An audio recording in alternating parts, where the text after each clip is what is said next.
Masa kasih tahu itu dia, tapi aku nggak setuju loh soal kalau misalnya wanita dengan pakaiannya disalahkan hanya karena otak pria yang ngeres dan peka. Mbak, sekarang banyak tukang ojek yang pikiran ngeres aja ngeliat cewek. Bener?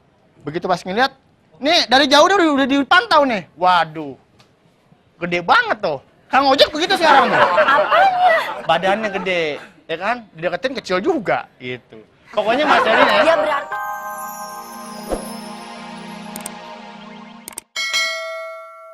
Udah Mas Ragil, aku mau pulang. Bentar. Apa mau masuk anterin? Masuk nggak mau Mbak Seli lecet? Matsol yang nganterin ya? Hah? Iya. Matsol kan yang Makanya kan bilang biar masuk yang nganterin. Iya. Masuk nggak terima kalau Mbak Seli lecet begini, ya kan? Iya. Kalau terong, timun lecet nggak apa-apa. Iya. Mbak Seli diantar Matsol aja. Ya, Nanti saya nyelesain kerjaan saya dulu, ya kan? Aman diantar Matsol, Mak. Saya anterin ya. Santai. Enggak, sebentar. Ini ceritanya kita mau ngomongin sebenarnya tuh ada masalah apa sih sama angkot? Lu Mbak Seli nggak tahu? Mbak Seli nggak? Udah 2 kali, satu mahasiswa, satu lagi pegawai toko. Mahasiswa berarti laki dong? Mahasiswi. Perempuan. Oh, jarang-jarang ada laki diperkosa kan? Oh, saya pernah. Saya pernah. Mahasiswi dan karyawati toko. Itu pernah diencut-encut sama pelaku kejahatan. Dia naik angkotnya pakai rok mini. Kan nggak mungkin, aku pernah naik angkot tapi aku nggak pernah tuh lihat perempuan naik angkot dengan rok mini. Besok pakai rok mini. Mahasiswi pasti kan dia pakai celana karena dia kan harus kuliah. Iya. Ya, justru pakai rok. Abis sidang. skripsi. Tapi kan nggak mungkin pendek, dia pasti apalagi lagi sidang. Sidang kan pasti disedengkul. Kan saya bilang, Di bawah yang lutut. namanya pelaku kejahatan pemerkosaan. Saya pribadi pengedar, bandar narkoba sama pemerkosa, saya akan dukung untuk hukuman mati. Oh, Karena udah menjiwai. merusak. Yang namanya secara psikologis umur hidup nggak bakal hilang. Dia sih nggak pernah sih ya diperkosa supir angkot ya. Jangan makanya saya anterin aja Mbak Seli. Biarin pelayan toko ya sama mahasiswi, jangan Mbak Seli deh. Iya, udah. Ya, coba ngomong, Mas Ragil ngomong sama Mbak Ade deh coba. Siapa tahu kalau Mas Ragil yang ngomong dia mau. Ntar. Oke. Ya, ntar ngomong sama Mbak Ade ya. Bicara ke Mbak Ade. Ini gimana? Gini ya, seperti yang aku bilang, aku tuh suka naik angkot. Tapi aku nggak pernah lihat cewek-cewek naik angkot tuh pakai bajunya too much. Mereka pasti akan pakai jaket karena panas kan, dia harus jalan kaki, panas, pakai rok, dan rok pun pasti di bawah lutut gitu loh. Jadi kalau misalnya ada wacana dari bapak kita yang terhormat gitu kan. Bapak Fauzi Bowo maksudnya? Iya, bahwa makanya naik angkot jangan pakai rok mini. Itu kayaknya kok malah menyalahkan korban dan nggak ada yang pakai rok mini di angkot itu. Please deh. Gitu loh. Gini. Saya setuju dengan kalimat Bang Poke ya. Kalimatnya kalau naik pakai rok mini nggak naik angkot aja. Misalnya diboncengin motor gitu naik pakai rok mini. Ya.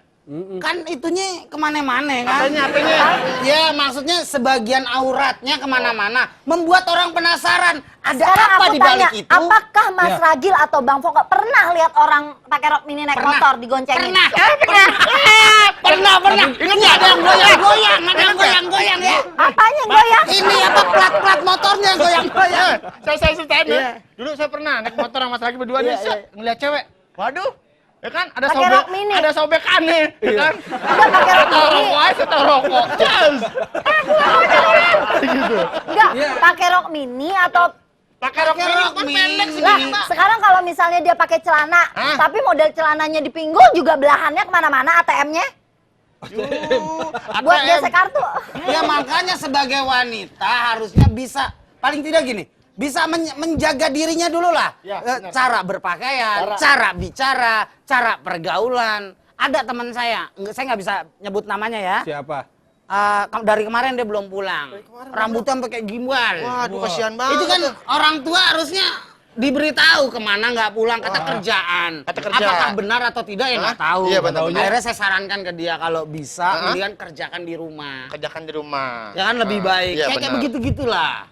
Loh, enggak kalau emang kerjaan Sekarang gini aja deh, sekarang gini aja. Lakinya aja yang bermasalah. Mungkin Begini, laki-laki orang yang sekarang lihatnya juga ditolak sih, Gil. mulu sama perempuan tiap kayak Mas Ragil kan nembak ditolak akhirnya merkosa gitu. Astagfirullahaladzim. Ya ampun Mas Ragil. Amit. Mas. Bener Mas. Enggak. Enggak. Itu jadi belum selesai juga.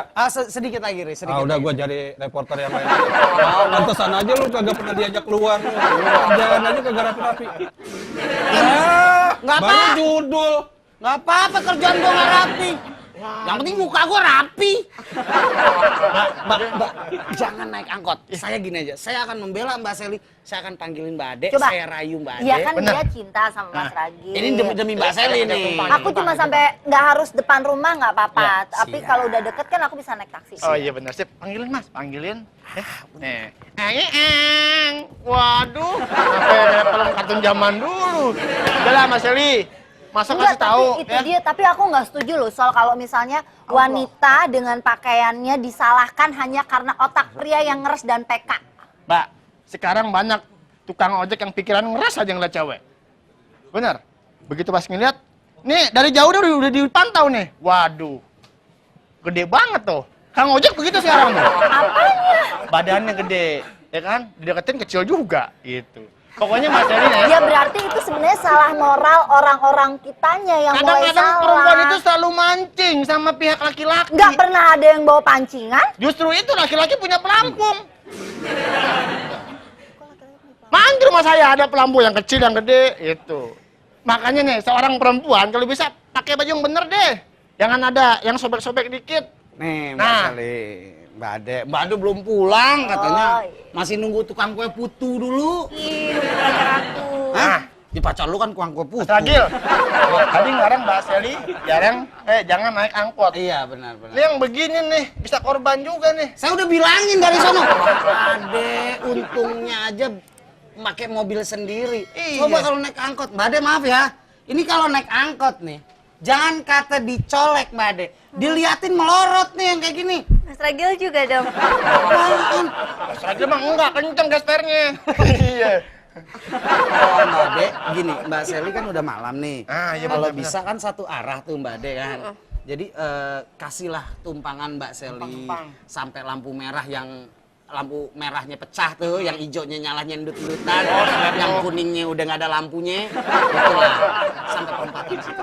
Ih, Mas Ragil maaf ya, ini mungkin agak menyakitkan buat Mas Ragil. Kenapa? Aku mau sama pacar aku. Lu mau pacar lu, bapak lu pulang urusan lu. Mbak. Ini gua nitip dia, siapa yang mau naik? Mbak Ade mendingan kehilangan pacar atau menghilangkan karyawan? Ya karyawan lah, karyawan bisa nyari lagi, Matso. Ya ampun segitunya. Dibela-belain lu. Mbak Sally, kalau pulang naik angkot, kalau diganggu laki-laki tak bermoral, ini urusannya sebetulnya faktor pendidikan tuh. Laki-laki yang berbuat bejat seperti itu.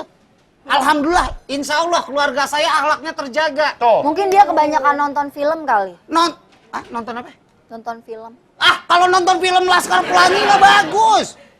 Udah nggak apa-apa, naik angkot aman kok. Aman apa? Lagi banyak Nanti kalau terus kejadian. aku naik angkot banyak cowok-cowok gimana? Sekarang gini aja deh. Udahlah. Bensin saya beliin, Mbak Ade. Kasih. Bensin saya beliin, terus tolong sekalian beliin racun tikus untuk lakinya Mbak Ade. Dia cemburu. Bukan cemburu, pelit lu. Ngasih tahu. Ini numpang. Mas Ragil bukan cemburu, ngasih tahu supaya Mbak Sally selamat. Jangan sampai jadi korban. Dia mau ngasih tips nih. Ini, iya kasih tips aja buat Apa? Mbak Sally. Ini kalau misalnya kita naik angkot kan perempuan gitu kan ya. Kita lihat dulu si abang-abangnya serem mukanya, terus bertato apa enggak gitu. Terus kita lagi duduk kayak gini, pasti dia nanya, "Neng, mau kemana, Neng?" Kita harus fokus ke depan, tatapan kosong matanya, rambut agak sedikit diacak. Terus? Kita suaranya nadanya pelan. Jawab, mau ke kuburan, Bang. Iya. Mbak Ade pikir hantu. Terus kalau sama dia ntar dianterin ke kuburan beneran Enggak. gimana? Ini ide bagus. Itu bagus apa lu? Kalau gini. Dibilang apa tadi? Enggak, Kuburan. supir mukanya serem, tatoan. Jangan pernah melihat secara fisik. Iya. Sekali lagi kalau niat itu adanya di hati dan di otak kotornya. Oh iya, aku lupa Mas Ragil. Cok, lihat. Cek, pulang ke kuburan, nggak tahu supirnya jawab. Berarti bareng. Ayo. Bilang apa? Hah? Nggak ada yang lu naikin angkot setan. Aku lupa Mas Ragil serem, tapi hatinya juga baik ya. Kata supir gini, kebetulan tuh saya udah sediain bangku 2 buat kamu. Udah dah, gitu lah. jangan ngomongin ini dulu. Aneh nggak enak deh, disuruh Pak Haji Imron. Siapa tuh? Lantai 3, dia mau beli martabak kubang. Bukan udah meninggal Pak Jimron. Jangan-jangan supir yang tadi. Bukan. Dia ini Maksudnya meninggalkan ruangannya udah pulang ke rumah. dia yang nulis masalah duit gaji juga. Oh, iya. Emang gaji cowok. Iya, Ya udah, iya. Mas Eli. Ntar kalau misalnya mau Gede minta anterin sama Mas ya. Ya, Ya udah ya. Makasih ya, Sol. Oke. Sol. Tapi Mas Ragil, Mbak Ade nih ya, aku nggak setuju kalau perempuan selalu disalahkan. Sudah mah dia korban, tapi disalahkan dalam arti misalnya, ya bajunya aja yang nggak bener ya ini. Kita nggak pernah tuh nyalain otaknya aja yang nggak bener, operasi aja tuh otak. Enggak, pemerintah tuh. Terus sebenarnya kasus ini tuh banyak banget pelecehan-pelecehan terhadap wanita. Tapi kalau belum sampai terjadi perkosaan, biasanya pemerintah kita tuh masih cuek-cuek aja. Mereka tuh menganggap semuanya tuh gampang. Halo? Halo? Telepon ya? Ya, Selamat malam. selamat malam. Bubaran kantor? Bubaran kantor. Ah, dengan siapa di mana nih? Dengan Malik, Jakarta. Malik. Bang Malik. Ya, Bang Malik. Bang Malik Iya. yang ini kan? Bang Malik, itu Malik. Bang Malik, ini pendengar juga, pendengar kita. Oh, Malik Bang Malik. TSS. ya, Bang Malik sering naik angkot atau kendaraan Sering. pribadi? sering naik angkot, mulu Oke, malah. Bang Tiap hari. Malik, saya mau nanya, pada saat naik angkot sering menjumpai wanita dengan pakaian-pakaian seksi, terutama bagian bawah? Banyak tapi jarang. tuh kan jarang. Banyak tapi jarang. Gimana sih Bang Malik banyak tapi jarang? Kalau jarang namanya sedikit. Ya, ada lah sedikit-sedikit ya. Nah, sekarang Tapi ya. saya mau nanya, apabila Bang Malik naik angkot, pas adep-adepan dengan wanita yang pakaian roknya mini, apa yang ada di Sembah benak? Ade gitu mininya Sembah Ade enggak? Tapi Mas Ragil nggak Ada apa-apa. lagi yang lebih parah itu mah. Ada lagi yang lebih parah. Mungkin Ada. dia jualan. Ih, jualan apa? Ya lumayan. Ya gini, kalau ngomong wanita harus lebih sopan pakaiannya, setuju sama Mas Ragil. Tapi jangan menyalahkan wanita juga, memang orang-orang cowok-cowok aja. Tapi kan bukan cowok namanya kalau pikirannya nggak kotor kalau ngeliat perempuan ya. Tuh, berarti pikirannya mesti disapu. Apa? Pikirannya Mas Ragil mesti disapu berarti. Ya tapi kan bukan cowok kalau pikirannya nggak kotor kalau ngeliat perempuan pas Oh, rok berarti Mas pendek Ragil kan. selama ini nggak pernah kotor, dia bukan cowok berarti. Mungkin kalau dia. Nah, ya kayak gitu. Nah tapi Bapak ya, punya apa anak, ya? Pak? Apa? Bapak punya anak? Punya Pak. 1, 2, 1 Pak. cowok, cewek? Cowok Pak. Cowok. Iya. Oke, sekarang saya mau nanya sama Bapak, apabila anak Bapak besar nanti, Bapak naik angkot atau naik mobil pribadi? Jangan bohong, Pak. Karena dari suaranya Bapak nggak pernah kena debu knalpot angkot nih. Naik angkot Pak. Oke, naik angkot. Bapak, menurut Bapak pemerintah untuk transportasi kepada masyarakat gimana? Sudah cukupkah? Sekarang Atau gini,